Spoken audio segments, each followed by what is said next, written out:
Also, could someone on Can't hear WebEx say something?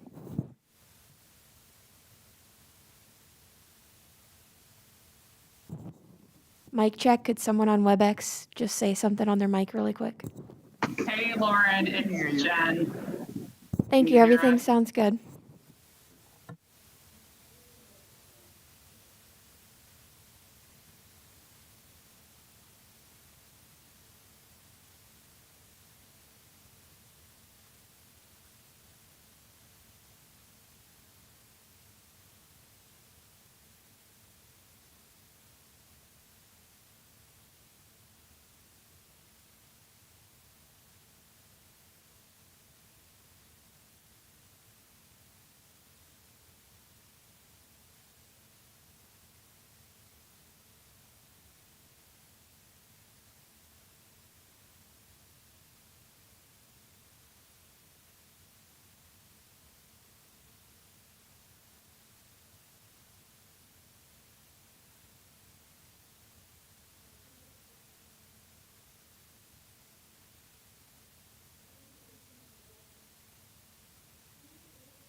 I want to thank everyone for joining us today for our committee's hybrid hearing. I want to make sure to note some important requirements.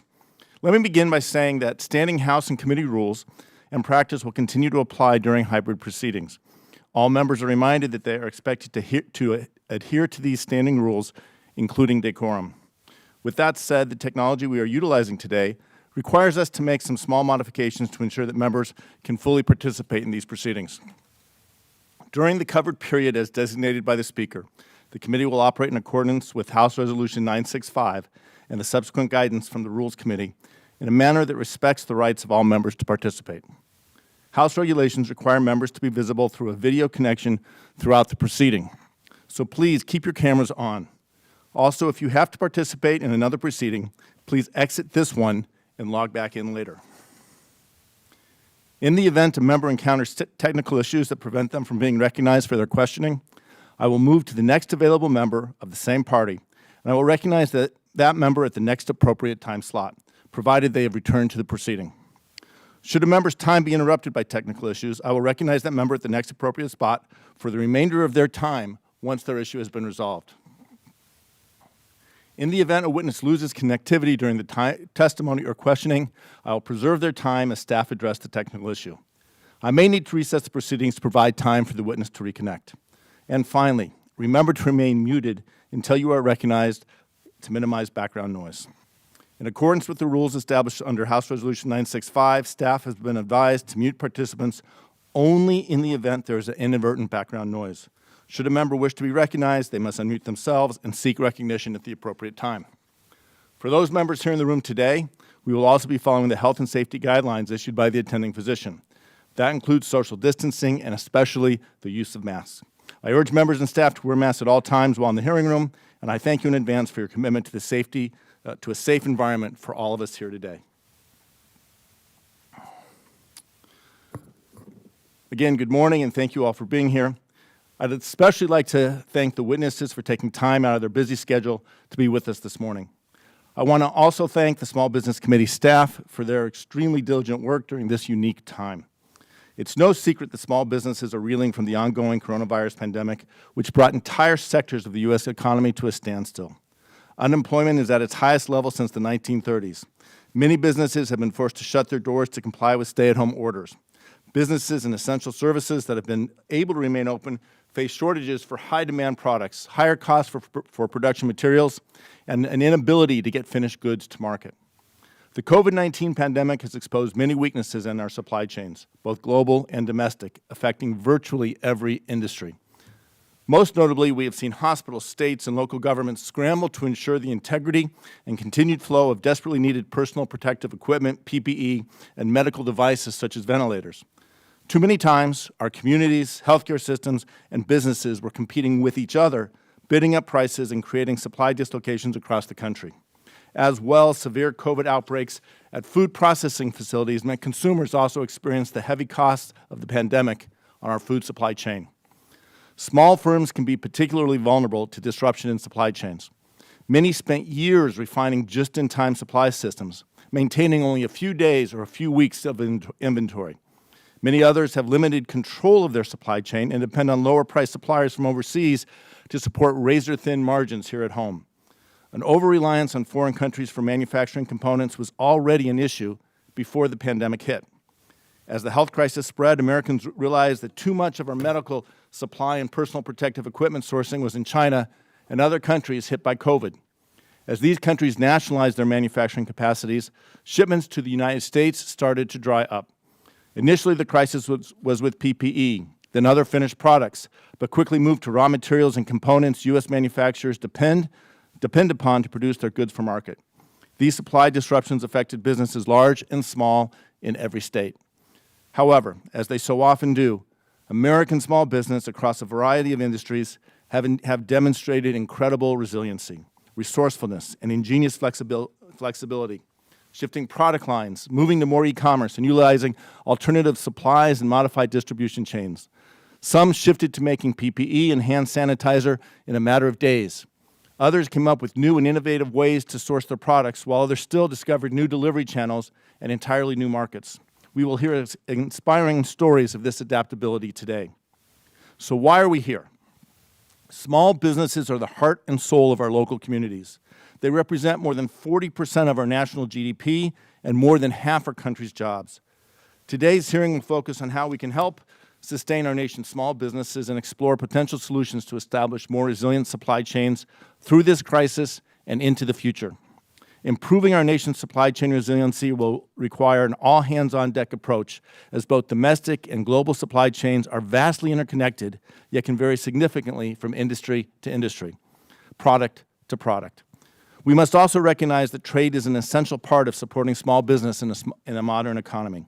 95% of the world's population reside outside the United States, and exporting provides small businesses with literally billions of new customers.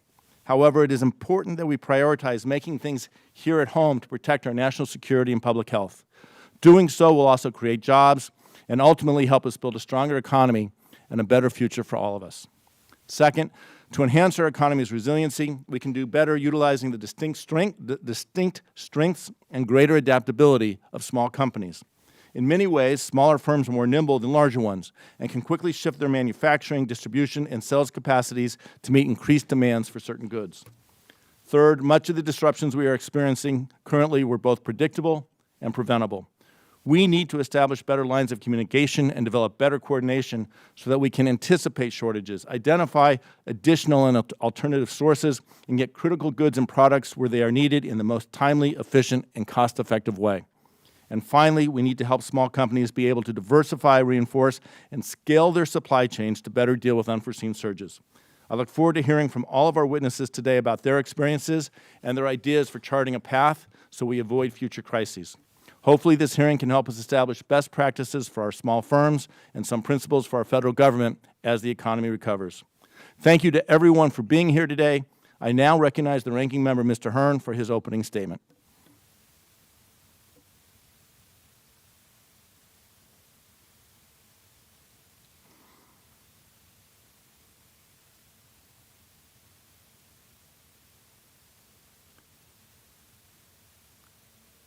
Mr. Hearn, I think you may still be on mute.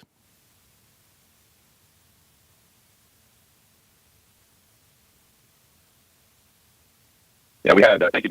Now we have you. With our tech. All right, thank you. I'd like to thank my colleague for sitting in the chair today and leading our committee. And, there's no question that this Black Swan event has sent a shockwave through the world and forcing supply chain leaders to rethink current operating models, questioning their organization's emergency preparedness and dependencies on primary sources. Industries of all kinds, from medical to agricultural to automotive, retail, and manufacturing, and more have been discriminately harmed by cascading effects of the novel coronavirus. In the medical industry, the pandemic created an international shortage of personal protection equipment necessary to protect healthcare workers and heal patients. The flow of life-saving pharmaceuticals in the United States has also choked and disrupted in the supply chains across the nation. However, small businesses were able to quickly fill the gaps in supply chain, pivoting from their operations to quickly produce critical medical supplies, potentially saving countless lives. COVID-19 also rattled the agricultural food service industry, disrupting all parts of supply chain from farmers to processing plants and distributors, with significant uncertainty still on the horizon. However, many farmers are rising to the challenges of the moment, adapting to the way Americans now shop and eat by experimenting with direct customer sales and deliveries. Additionally, the President's Executive Order 13917 takes one step towards keeping food supply chains intact. In the manufacturing sector, businesses face several logistical hurdles trying to regulate their accounts payable and receivables, having to reassess market demand and adjust output. Tremendous hurdles exist in trying to manage the workforce, move inventory from one place to another, and keep customer relationships intact during the trying times. As we've seen in a number of other industries, small and local businesses have stepped into the breach, filling the void where traditional suppliers and distributors held. Unfortunately, for every small business success story comes out of this pandemic, we also see mom and pop shops shutting down. Long and unemployment lines in the country and other small businesses are in many ways vulnerable to the rippling effects of the coronavirus. Where a big company might have a contingency plan and a larger network built into their supply chain, Many small businesses operate on a more linear path, leaving them at a greater risk when disruptions occur. Even though the overall picture may seem bleak, the silver lining is power to reshape the supply chain logistics are considered. Over time, adapt. Companies look at diversity, may consider developing relationships with the local and small businesses to fit in anywhere along their supply chain. My hope today is that we can learn more about what we can do to help small businesses affected by the COVID-19 outbreak and how we can leverage the power of small businesses to fortify our national supply chain. With that, Mr. Chairman, I yield back. Thank you, Mr. Hearn. I'd now like to take a moment to explain how this hearing will proceed. Each witness will have 5 minutes to provide a statement, and each committee member will have 5 minutes for questions. Please ensure that your microphone is on when you begin speaking, and then that you return to mute when you are finished. With that, I'd like to introduce our witnesses. Our first witness is Dr. Eswar Prasad. Dr. Prasad is the Tolani Senior Professor of Trade Policy at Cornell University. He is also a Senior Fellow at the Brookings Institution. He was previously Chief of the Financial Studies Division in the International Monetary Fund's Research Department, and before that, he was head of the IMF's China Division. Thank you, Dr. Prasad, for being here today. Our second witness is Christine Fagnani. Ms. Fagnani is the co-owner and acting vice president of sales and marketing for Lynn Medical. She has held this position for the past 18 years. Prior to working at Lynn Medical, Christine worked for Johnson & Johnson for 16 years in their pharmaceutical division. Christine is also active with the Health Industry and Distribution Association, the leading trade association representing medical distributors. Thank you, Ms. Fagnani, for being here as well. Our third witness is David Billstrom. Mr. Billstrom leads Kitsbow Consulting Apparel in Old Fort, North Carolina. Along a 39-year career that includes Intel Corporation and Walt Disney, he founded an internet search engine company, helped build the Clover Coffee Company acquired by Starbucks, and 2 years ago became the leader of Kitsbow, a cycling apparel company that recently moved from California to North Carolina. Thank you, Mr. Billstrom, for being here today as well. I now would like to yield to our ranking member, Mr. Hearn, to introduce our final witness. Thank you, Mr. Chairman. I'd like to welcome our final witness, who is from my district, Ms. Sheila Lawson. Good morning, Sheila.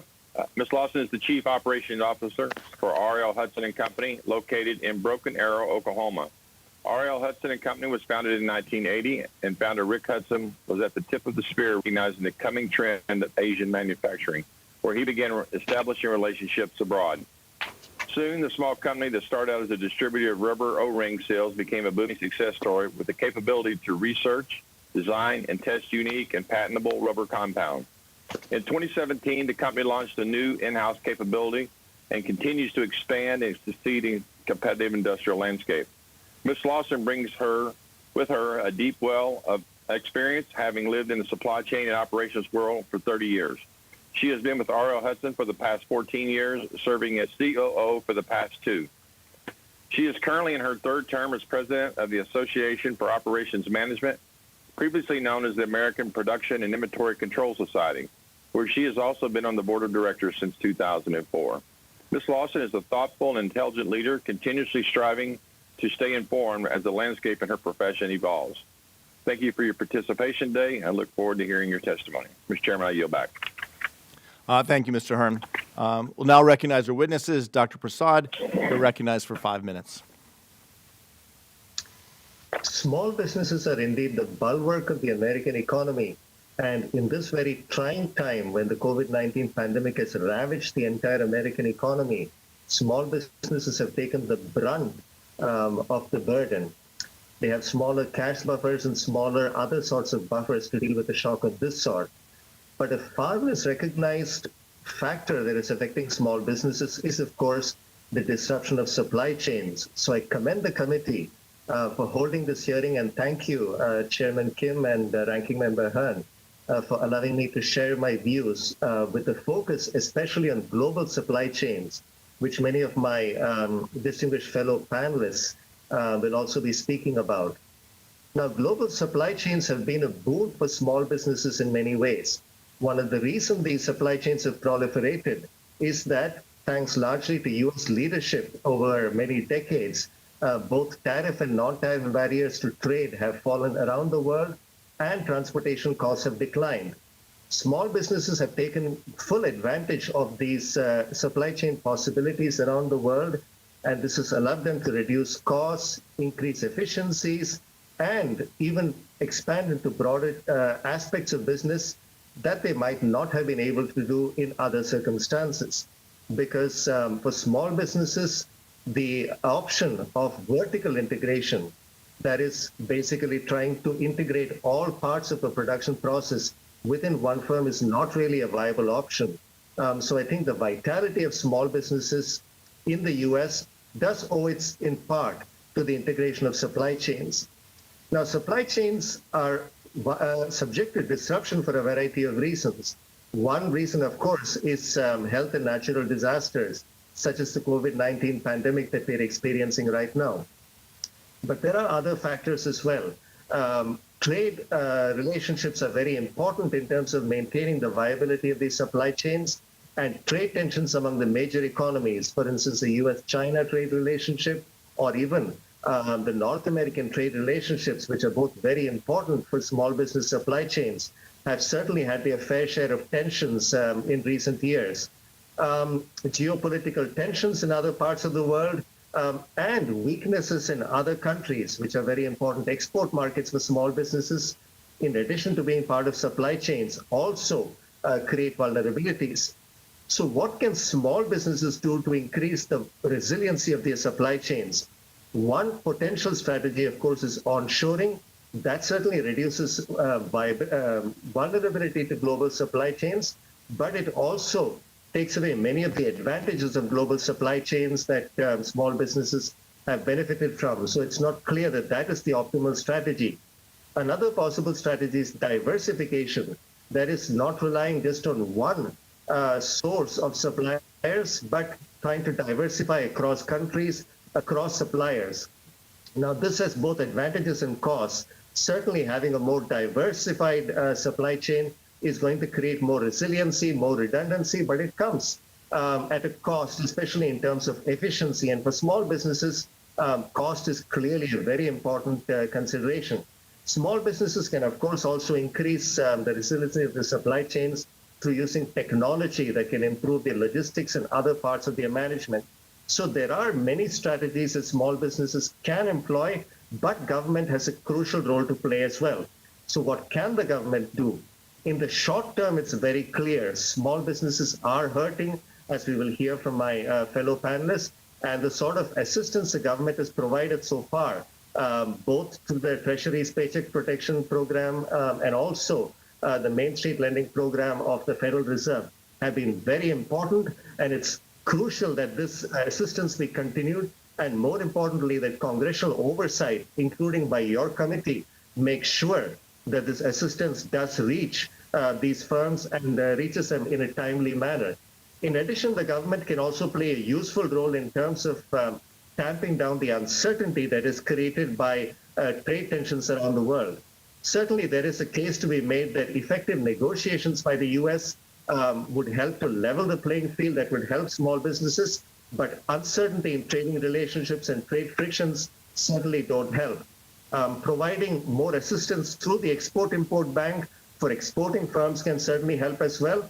And America's support for the multinational institutions, such as the International Monetary Fund and the World Bank, which in turn can help other countries that are export markets of the U.S., is a crucial factor as well. So between small businesses themselves and the government, I think this very difficult patch can be gone through, and it is my hope that working together, governments, the federal government, local governments, and small businesses themselves can maintain the resiliency that they have shown in many times in the past and continue to remain very important bulwarks of the U.S. economy, especially as we start, as I hope we will, getting into the economic recovery. Thank you. Thank you, Dr. Prasad. I'd now like to turn to Ms. Vagnani. You're recognized for 5 minutes. Yes, good morning. Thank you, Chairwoman Velasquez, Chairman Kim, Ranking Member Shabbat, Ranking Member Hearn, and distinguished members of the committee for the opportunity to testify today. My name is Chris Vignani, and I'm the owner of Lynn Medical. Established in 1966, my company is a second-generation family-owned medical products distributor We have 30 employees and we're located in a suburb of Detroit, Michigan. We represent over 100 medical manufacturers and we distribute nationally to hospitals, doctors' offices, and clinics. For this hearing, it's important to note a significant part of our customer base is also small businesses, practices owned by the physicians themselves. I also have the pleasure of appearing before you today as the board chair of the Health Industry Distributors Association. HIDA is the industry association that represents 100 distributor companies operating 500 distribution centers across the country, providing services to virtually every provider in the country. Small business is a significant part of our industry as 73% of HIDA members are small businesses. COVID-19 created several challenges and also opportunities for Lynn Medical, both as a small business and as a distributor in the healthcare market. The main challenge we had to deal with was the significant product shortage and disruptions to the healthcare supply chain. Representing quality product is a pillar of our organization. As demand was in many cases 3 times the capacity from our traditional manufacturer partners, we found ourselves having to vet new sources, something we were not used to doing as we had a very solid stream of manufacturer partners. We were also used to operating in a very black and white world. Products were either FDA approved and we distributed them, or they were not FDA approved and we did not distribute them. We now had to include understanding the FDA's guidance on products approved under emergency use authorization and timely awareness of the shifting guidance from the FDA. As a small business, we do not have a legal department or a regulatory department or a very large purchasing department whose role it is to navigate through these complex issues. We found this a critical task we had to take on, but very important that we navigate and very difficult to navigate through. I have 2 examples of how shifting EAU guidance affected Lynn Medical. The first is KN95 masks. KN95 masks were allowed under EAU due to the shortage of N95 masks in the United States. Guidance on what factories were approved to provide the KN95 masks and labeling on the packages, the guidance from the FDA has shifted throughout this pandemic. We had product that had left China. When it left China, it was on the approved list and it was labeled properly. Hours later, when it reached the United States, the guidance had shifted. Our product was still allowable and approved, but the labeling on the box was not. So the product had to be flown back to China. The boxes needed to be relabeled and then flown back to the United States. The product was already sold. We had already prepaid for the product. Our customers were faced with a 6-week delay in receiving product that was very important to them. Another example that highlights the challenges is the COVID-19 antibody test. We had shipped product that was allowable as the manufacturer had filed for an EAU, and the EAU was pending based on a March 16, 2020 FDA guidance document that deemed product allowable while EAU approval was pending. However, a subsequent FDA guidance on May 4th stated it was not allowable due to ship the product until the EAU was formally granted. It was very difficult to obtain clear answers from regulatory agencies and very difficult to explain to medical facilities why allowable product was now not allowable. There were significant hardships in searching for clear documentation to ensure we were compliant. Currently, we're very concerned about payables from our healthcare customers. Many facilities closed or reduced operations while at the same time had large expenditures to procure PPE that was not budgeted for. Their cash flows are not at normal levels and they are asking for delayed payment plans. And with a shortage in product, we're being asked for prepayment of product. My company did apply and received approval for the Paycheck Protection Program. It was an easy and painless process for us, and I want to thank you for including this program in the CARES Act. This assistance is critical to Lynn Medical's financial health. It allowed us to stay whole and maintain our commitment to both our employees and our customers. While the regulatory environment was confusing, we utilized the flexibility and agility small business has to become adept at vetting new suppliers and becoming a resource for our customers. We found our biggest success in dealing with other small businesses domestically. We partnered with small manufacturing businesses whose primary product was deemed non-essential but wanted to keep their employees working and also assist in the COVID-19 response. 2 examples, we partnered with a family-owned business in Michigan that was primarily a cut and sew shop for the automotive industry. They made seat coverings and armrests for cars. We collaborated with them so they could transition to isolation gowns and fill a critical need in the COVID-19 response. We also partnered with a drum making company in New Jersey who retooled to make face shields. We found in the small business community innovation, a willingness to shift priorities and take risks to keep their businesses relevant and employees working. I would like to thank the committee for its leadership on small business issues and the policies Congress has included in previous stimulus packages. As the committee considers future opportunities to support small Ms. business, I would like Magnani, to offer your time is two expired. If I can ask you just to wrap up. Thank you. I'm sorry. Thank you very much. We'll now turn to Mr. Billstrom. You are recognized for 5 minutes. Good morning, Chairman Kim and Ranking Member Hearn and all of the members. Thank you for having me here today. It's an honor to testify alongside these thoughtful and passionate witnesses. I'm speaking to you this morning from North Carolina about a journey a bicycle clothing company took to respond to a national crisis and what we learned. It's an incredible story and one we never could have imagined. Our story is also remarkable because we're not an old school established apparel company in the South. In fact, we just got here. After 7 years in California, we moved to Old Fort, North Carolina in October to create modern made-to-order clothing factory. Only one of our employees relocated from California, so nearly everyone at Kitspo is a local. And for us, the COVID arrived in February. I say this with some irony because we knew the situation in China was real in February because of our supply chain. You see, we make premium clothes, very expensive, designed very carefully. We use the latest technical fabrics, and every detail is considered.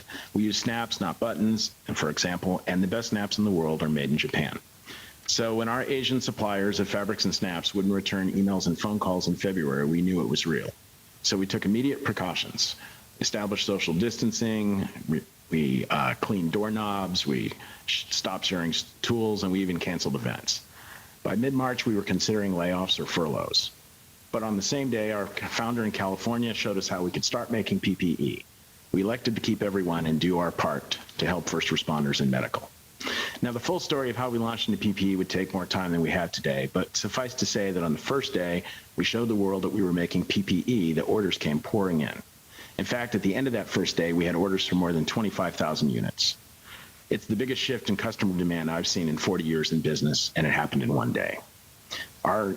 We also knew that our community needed what we could do, so we made the pivot. We're now on day 104 of making PPE, and we've shipped nearly 90,000 units in those 100 days from a cold start. We still can't make enough, and it would be months before we could sell to the public. All of our output was reserved for first responders and medical professionals. Now, there's several reasons why a small business like ours can make this pivot. First of all, we have a modern, flexible factory. We can reconfigure the sewing machines and equipment in a few hours. We do this all the time. Second, we have an awesome product team. These leaders are experts in locating suppliers, designing products, and then moving them immediately into production. Third, we had the support of other businesses in the region, supplies and suggestions. We helped each other making PPE, just as you heard a few moments ago from Lynn Medical. Fourth, and most importantly, we knew where our products would be going. I had connections in the public safety community, and we had a distribution partner. It's one thing to make PPE for the good of your community. It's another thing to get paid for it so the business can survive and so that you can pay your employees. Our distribution partner is a private foundation in our region called the Dogwood Health Trust. Dogwood is focused on the health and the wellness of 18 counties in the far western portion of North Carolina where Kitspo is located. The team at Dogwood heard about what we were doing and made contact literally on that first day. They apparently recognized our capabilities and commitment and immediately made an order, paying for it in advance to help our cash flow. They would in turn share our PPE with those who needed it. Now I want to take you back in time. This is March 21.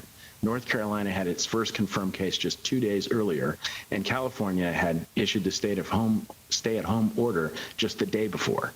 So this was early and it was strategic. Dogwood CEO Anthony Chang shared with me that their concern was lack of enough PPE for the region should we experience a surge. His hope was that Kitspo would become one of several local manufacturers of PPE. It was time to act, so we did. And together we created a local supply of PPE, and for bonus points, eventually most of our supply chain was in the U.S. Now, as the other people testifying here today already know, a manufacturing operation has two big knobs you can turn if you want to crank up the volume: the labor force and the raw materials. Word went out that we were looking for help, and within 2 days we doubled the number of employees to over 50. We had turned up that knob, so we went for the raw material. Our product design team hit the phones and the internet. They worked 10 hours a day for weeks to source material. It's hard to describe the frustration after you've turned your entire workforce to making PPE, only to find out that all the elastic in the United States has been purchased in the last 4 days. We were competing with hundreds of other businesses. Now, after 2 months of work by our product team and many disappointments, we now source almost 100% of the raw materials for our PPE here in the United States. It was a very heavy lift for our small business, just as you heard about Lynn Medical. Our team came in every day for months, despite orders to shelter in place, which frankly would have been the smart thing to do. In closing, we have a couple of requests for your consideration. First, we cannot overstate how appreciative we are of the FDA and their efforts to make it easy for small businesses to sell face shields. An emergency use authorization on April 13th allows Kitspo to tell buyers that our shields are FDA authorized, that black and white that you just heard about. This is an absolute requirement for any buyer in a large organization because their internal policies require PPE to be FDA approved. Second, now we need the same thing for fabric masks. We're busy making thousands a week, but very few large organizations are allowed to buy them because of lack of FDA guidance or an emergency use authorization. Third, we agree with HIDA that a streamlined information source for small businesses would be a huge help. Small businesses rarely have even one full-time administrative person able to address federal requirements of compliance. Mr. Billstrom, your Thanks for time the has expired. opportunity to speak today. Thank you very much, Mr. Billstrom. We'll now turn to Ms. Lawson. You're recognized for 5 minutes.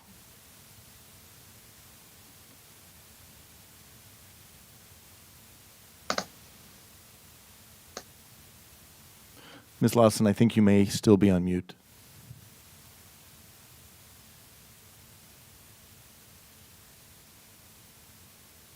Sorry for that.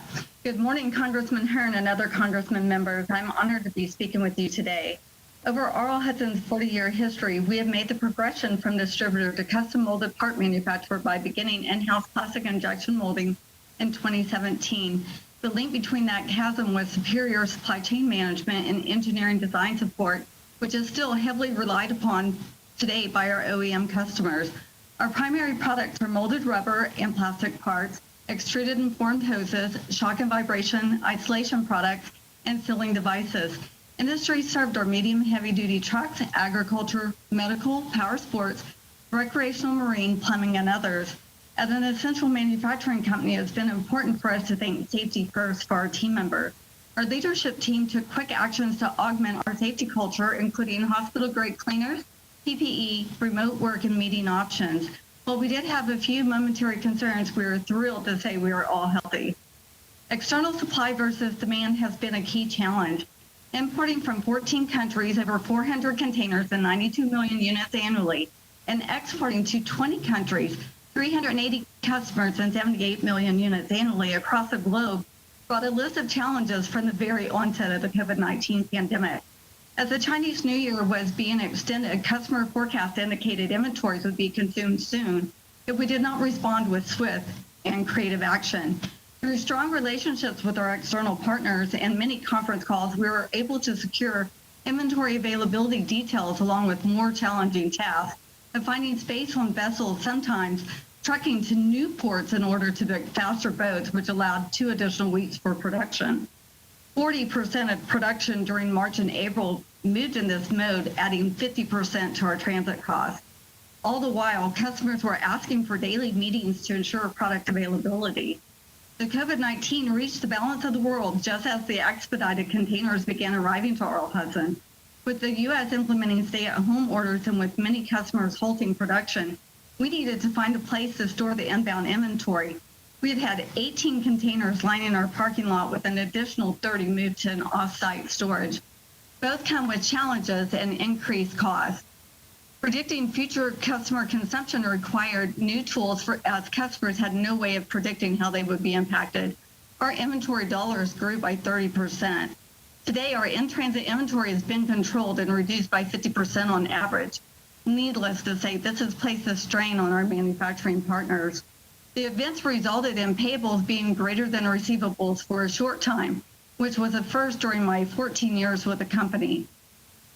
As customers reopened their doors, we were forced to change company policies to not allow for ship dates on orders to be canceled or pushed out.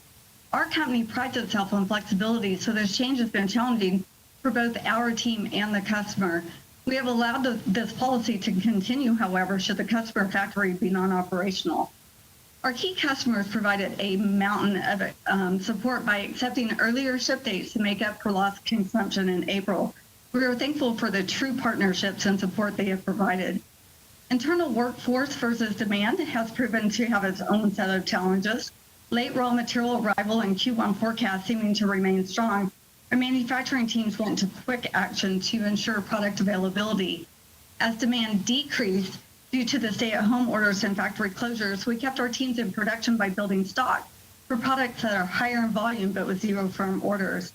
With machine utilization in our injection molding dipping to 30% in April and finished goods filling the warehouse, we did move to a 4-day work week during May for all team members.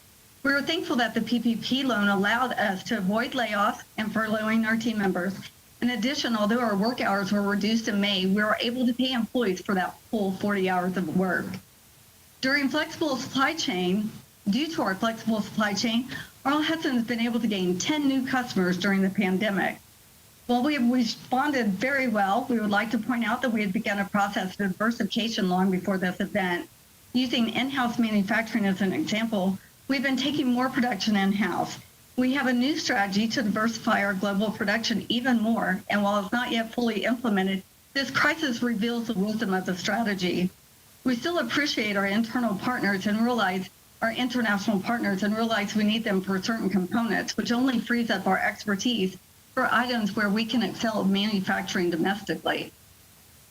Just as our society is trying to learn how to better celebrate diversity and the blessings it can bring, we believe diversity to be a principle that works well for business, even supply chains. Making America stronger as a manufacturing leader will require diverse partnership with factories worldwide. Thank you very much. Thank you, Ms. Lawson. And again, I want to thank all of our witnesses for joining us and sharing their experiences. I will begin now with the questioning and recognize myself for 5 minutes. So what we heard, and I'll start with something Ms. Lawson said in her comments, the idea that customers are asking for daily meals because there's so much uncertainty. This pandemic and the uncertainty in our supply chain has created extra costs, more uncertainty, higher risks, and certainly more frustration. As we heard from Mr. Billstrom, the level of frustration trying to figure this out in a very difficult world. And Mr. Billstrom, I'm going to quote from your submitted testimony, which I thought was fascinating, the full story. I wish we had time to hear it all.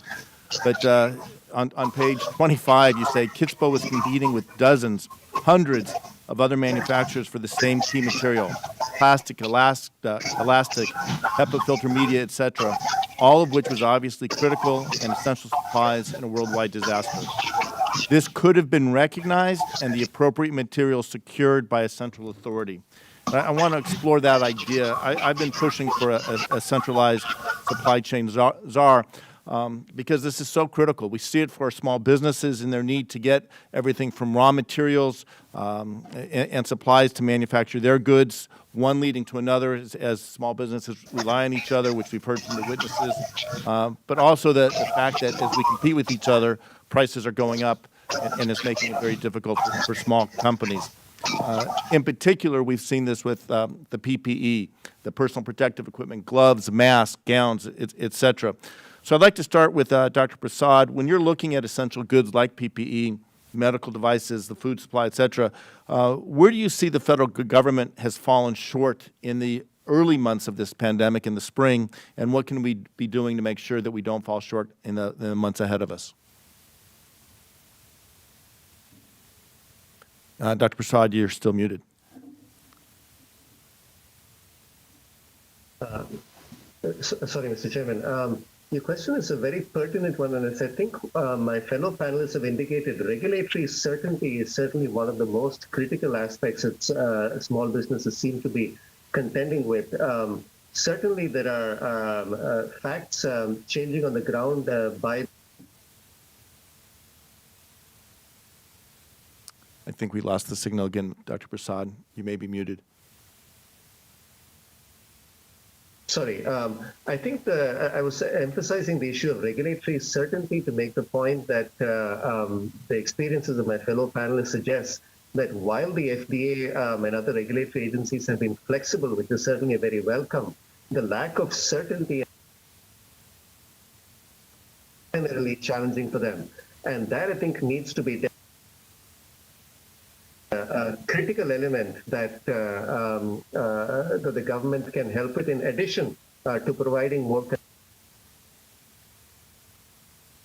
such programs. Great. Thank you, Dr. Prasad. And let me turn to Mr. Billstrom, because as I quoted you, how would you see a centralized authority for supply chain possibly making a difference in the work you were trying to do, as you touched on, getting the raw materials and ultimately getting finished product to your customers? You know, I hate to say this, but I don't know.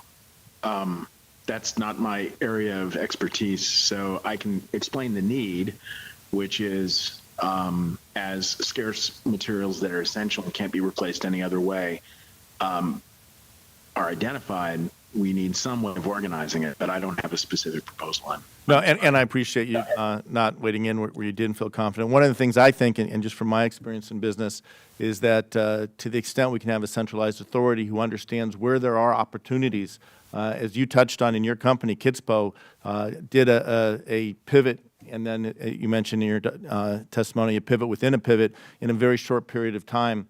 Helping coordinate that in a centralized authority, understanding what's happening, the needs across the nation, the resources across the nation, and trying to match those, I think, is a good opportunity. But I've used my time. I'll now turn to my colleague, Mr. Hearn, to ask his questions. Thank you, Mr. Schneider. I really appreciate it. Again, thanks for all the testimony that we just heard regarding supply chain. Ms. Lawson, you know, I've had an opportunity to tour your manufacturing, and can you tell us more about how doing in-house productions is fair compared to working with outside manufacturing partners, outsourcing? Sure. As we insource, we had our own set of challenges as we began to pulling in from outside. We found that they had secondary operations, and we needed to learn to produce tooling that ejected parts out of the machine without those secondary operations, and we were able to control that because the quality is much better because as it came out, there were no additional trimming operations and such, which can create gouges and leak paths and those type of things. So controlling that has been great. However, we do believe that there are sectors where we will need to set the most useful location for the means of production, because there are some items that are better suited and to be produced elsewhere, so that it frees our expertise for items that we can excel manufacturing domestically. So we see it both ways. We do, and our customers do appreciate the additional control as we bring product in-house. I've got a series of questions. One question I'm going to ask for all of you, and I'll start with you. It's really, there's been a lot talked about across multiple industries, pharmaceuticals, and others that relate to bringing things in from Asia, and more specifically China and Taiwan and things like that. What do you see as being a pioneer with the Asian community in importing and exporting to them as well? What do you see changing right now among the perception of the American people, even if we talk Buy American? How practical is that to bring what some would like 100% of all sourcing back to the United States, or certainly to North America? R.L. Hudson, we have more than 5,000 part numbers, which we procure abroad and in the Asian factories. And to bring all of those back, the dollar for tooling, even if you're moving the tools, in some cases you can build new ones for the same cost as the other ones. There is testing. Everyone wants to have product that has good quality, which requires testing. So the costs associated with that would really be invaluable. For us, new products and where it makes sense to move them for critical parts, we support that and believe that insourcing parts will be great. But there is a place for products to be left where they are. And we do see concern from our manufacturing partners that we've worked with, and they want, as businessmen themselves and women, they want to provide good quality service to us. So it is a bit of a strain on relationships, and we want to make sure that we're able to provide product as promised to customers throughout the U.S. Thank you. Professor Prasad, just from a policy standpoint, when you're looking at what you're seeing the movement across the United States because of the pandemic, this acceleration of bringing back manufacturing from specifically China back to North America. Yesterday was the first day of the USMCA deal. How do you see that opportunity, that confluence of opportunity from China to now USMCA, free trade, lower labor costs in Mexico, how that would soften the blow of price increases or product price increases that might affect the willingness to buy? Certainly, the onshoring and also the regionalization of supply chains as opposed to using global supply chains is going to have some positive benefits in the short run in terms of employment in the U.S. and in the North American continent. But I think for small businesses, there are some real constraints imposed by that, because the very linear supply chains they had set in place, many of which going through Asia, as was the case for Hudson Manufacturing, has led to enormous gains in efficiency, and frankly, has allowed them to create certain product structures that might not be possible if you had much more onshored or regionalized supply chains. So I think it's going to be a trade-off for every small business. There are huge benefits to be gained from much broader supply chains, especially if you think about the sort of diversification that the lady from Hudson Manufacturing talked about. And that has to be offset against the fact that there are going to be job gains, certainly, if you have more onshoring. But from a longer-term perspective, I think the broader diversification of the supply chain is certainly going to be better for small businesses. Thank you. Mr. Chairman, I yield back. Thank you, Mr. Hearn. And I would now like to recognize the gentleman from Ohio, the ranking member of the Small Business Committee, Steve Shabbat. Thank you very much, Mr. Chairman. And I understand that my connection may have some challenges here, so hopefully you can hear me okay. If not, let me know. I'll start with Ms. Lawson, if I can. I want to thank all the witnesses for being with us today. You alluded to this in your testimony, but could you describe in a little greater detail some of the more significant trade-offs that your company had to navigate in order to keep your supply chain intact? And do you think these trade-offs could result in any long-term damages or challenges or disadvantages for your company? Sure. Some of the biggest challenges we are going to face as we go forward is that we have really strained our manufacturing partners. One of the keys to our success is making sure that we're an important customer to our partners. So we want to make sure that we're in that top 1, 2, 3 on their customer list. So we are a big percentage of their business. So we have some manufacturing partners who are only manufacturing 2 or maybe 3 days a week at this time. So as business begins to increase, we're going to face challenges for those products that must come from them, because everything that we purchase is a one-to-one relationship between the customer. There is nothing that we can sell to another customer, nor can it be produced by anyone else without additional tooling being built. So we're going to need to support these factories as they begin bringing up their production, maybe in some cases rehiring on their own, and building back up their timelines to be able to manufacture. So it's going to be a big challenge. I also said in my statement, we're looking to diversify, and we've already began through that process. We went through 101 different manufacturing companies. We've narrowed it down to almost 30. And due to the pandemic, we're a little bit strained opening up new factories as we cannot put boots on the ground to make sure that we do those full scope audits to ensure the qualities are in place that our products require. Okay. Thank you very much. And I'll take Ms. Lawson at this point. What would you say was your greatest asset in weathering the disruptions in your chain caused by COVID-19? And what would you say was your challenge? Okay, I would say that we have built very strong relationships and we communicate very well with our supply chain, all the way from the supply chain being our factories and also being our customers. So communication has been key, and being very open with what we're being faced with. So we've had conference calls after conference calls, 10, 11 o'clock at night, followed by 7 a.m. conference calls with other countries in the morning. But it's very important that we're communicating and that everyone knows what is the situation. And that includes our freight forwarding teams.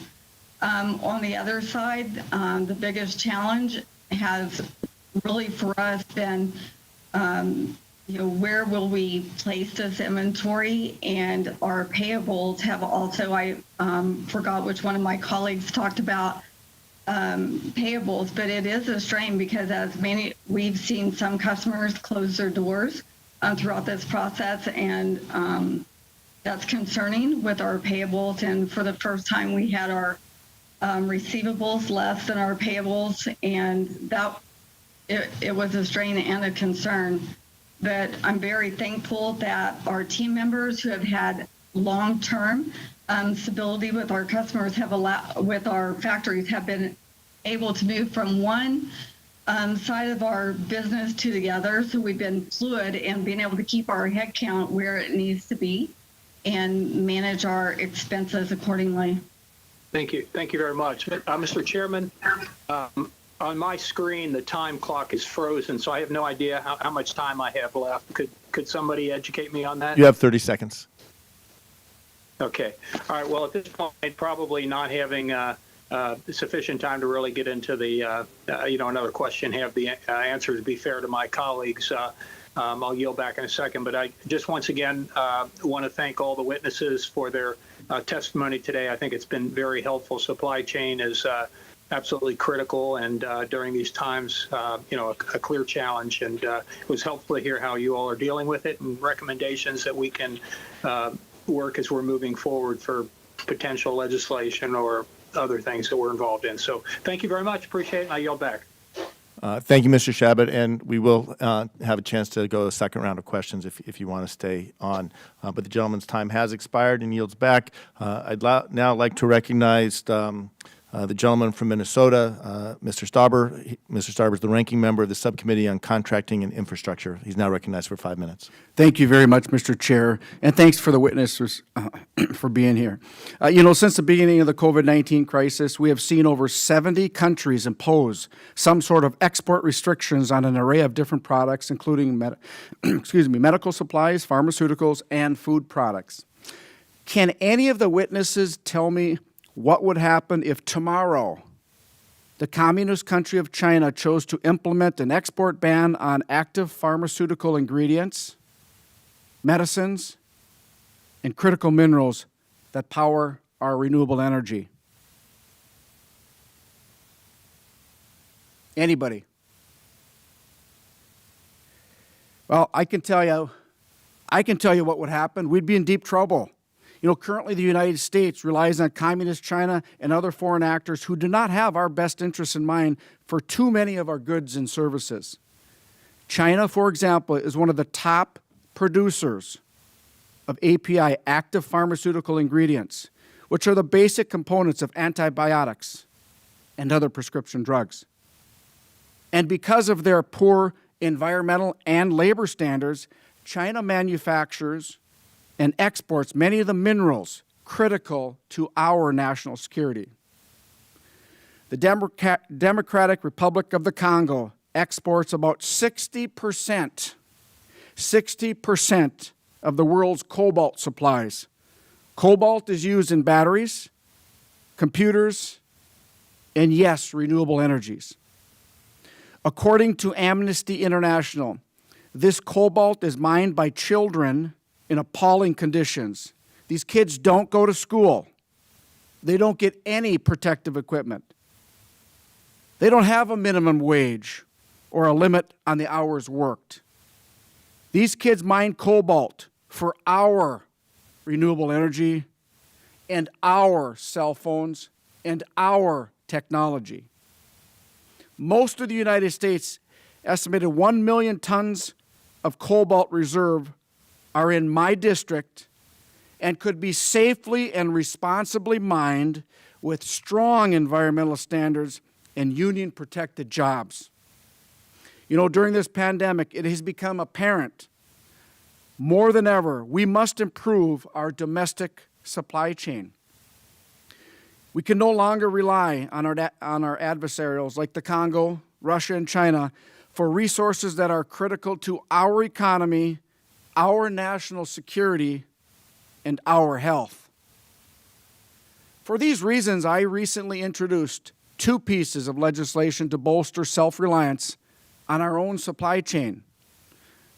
First, I introduced Securing America's Critical Mineral Supply Chain Act, a bill that would incentivize manufacturers to purchase domestic minerals like those mined in northeastern Minnesota. And second, I introduced the Securing America's Pharmaceutical Supply Chain Act, a bill that would require our federal agencies to purchase drugs made in the United States. And by incentivizing investments into America's supply chain, I am confident we can become a more self-reliant and resilient nation. We have the opportunity. We now know the deficiencies in our Supply Chain Act. And I will state this to you all. The state of Minnesota is ready to help our nation with its supply chain issues. We can supply the critical minerals for our national defense, our national security, to build our pharmaceutical instruments, to build ventilators, and we must take this opportunity and not falter.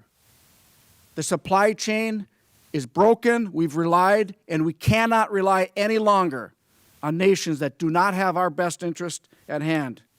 The state of Minnesota played a big role in World War II with mining the iron ore that makes our steel, built our tanks, our ships, our airplanes, our weapons.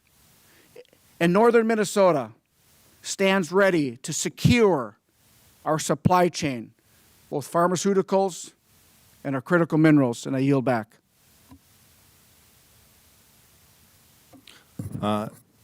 Thank you so much. With that wraps up our first round of questioning. I would like to go to a second round, if that's okay with the witnesses. And I'll start by recognizing myself for 5 minutes. And I want to turn to Ms. Fagnani. And I hope I'm pronouncing your name right. I have a feeling I'm close, but not quite on. But you described in your written testimony some of the challenges you faced, but also shared some ideas.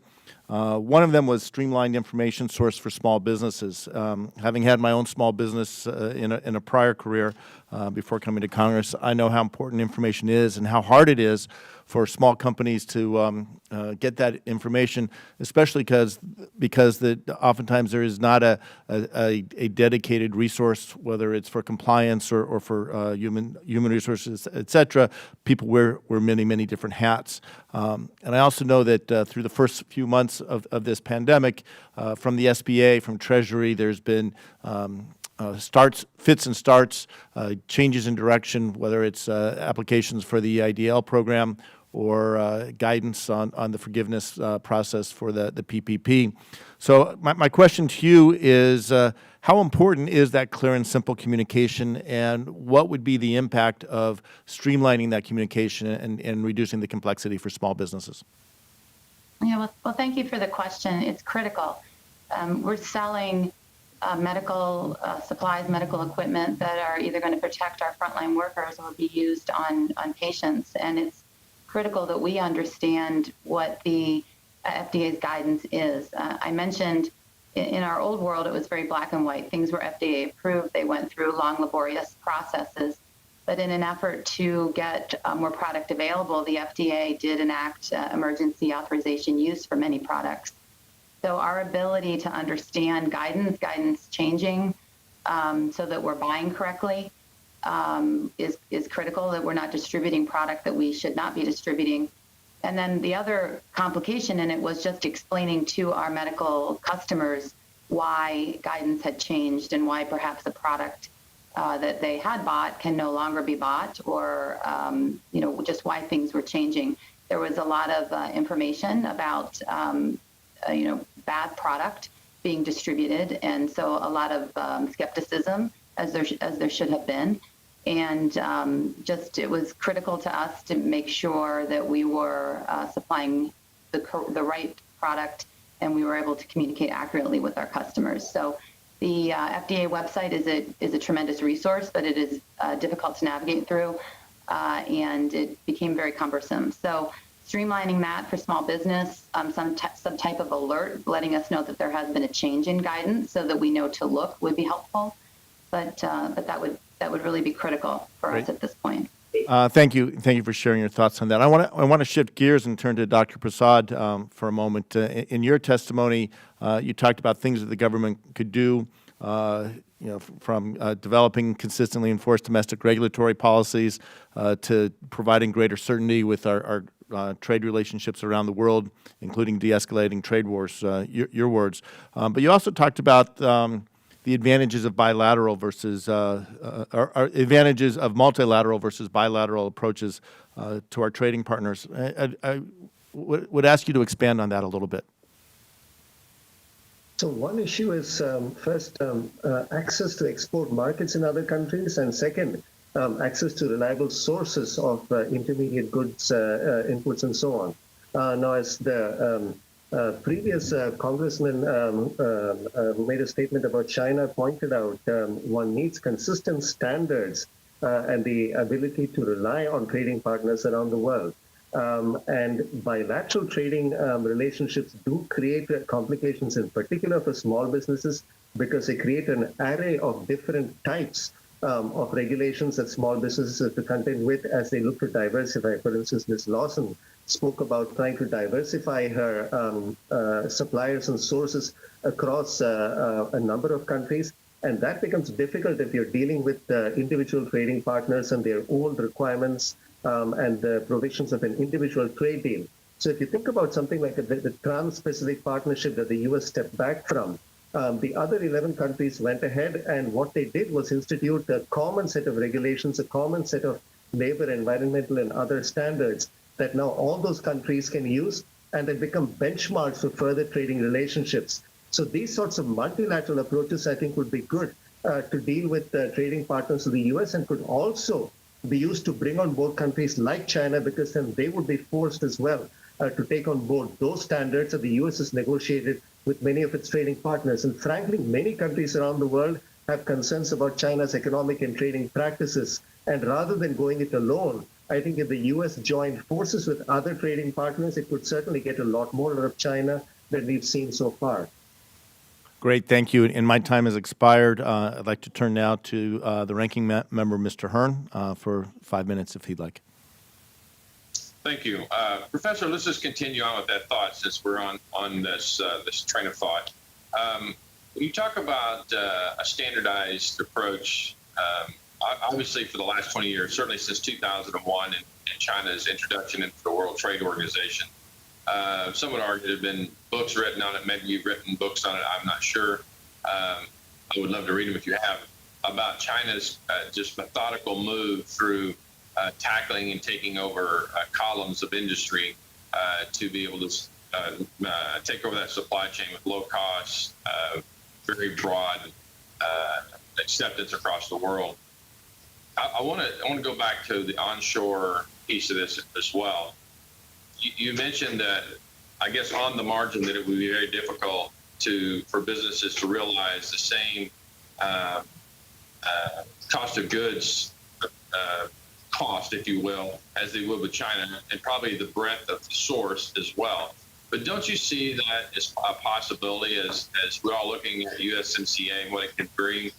Most people don't realize that China or Mexico is our largest trading partner. Second to Canada, comes Canada, and then third China. And with the push for buy USA, buy North America, whatever, that we're going to see some of these more easily stood up industries come to Mexico, so that more of the Western Hemisphere can enjoy those without the geopolitical constraints that's going to come of what China's trying to do. Congressman Hearn, I think you have a legitimate point, and one could think about re-onshoring as part of the diversification process. Certainly, one doesn't want to leave American manufacturers, either small or large, vulnerable to geopolitical tensions and leave them vulnerable to single sources and suppliers that could be disrupted either by bilateral tensions or by conflicts that those countries might be engaged in that create disruptions within their own economies. So certainly it could be an effective part of onshoring, but I think one has to think about the other aspect as well. While we try to move jobs back to the U.S., one also needs to recognize that small businesses are very important exporters as well. So I think a far better solution might be to think about how, in addition to using onshoring as a diversification strategy, one tries to level the playing field in terms of trading relationships with all of our trading partners, so that small businesses have diversified sources of production, but also diversified export markets, which I think are equally important. And I guess to piggyback off of that too, since we're on the policy conversation, that most of this is driven by, again, openness to markets, ability to grow your small business on the export side, but on the import side is to drive down cost. We're a free enterprise society that we're looking and seeking for low-cost providers, as well as, to Mr. Billstrom's conversation earlier, just being able to find the product or sourcing that from Asian continents. And what China has done to deflect a lot of geopolitical issues is to disperse manufacturing across some of their allies in the Asian continent.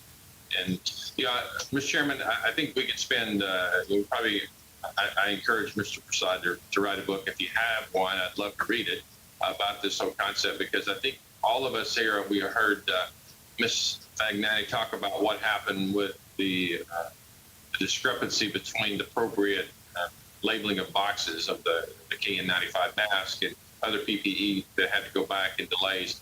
And I think, when we have these geopolitical problems, as we know, we're talking about supply chain here, but there are other columns of air that stands up here, from military, intellectual property issues, the vast reverse engineering of our products. All these things are paramount for us to all understand and get our arms around.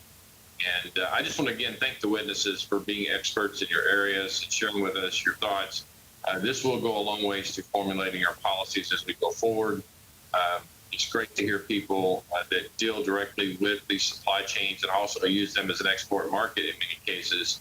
I think, as I said yesterday in a small business committee hearing, that we all need to learn from this pandemic, put together a pandemic playbook.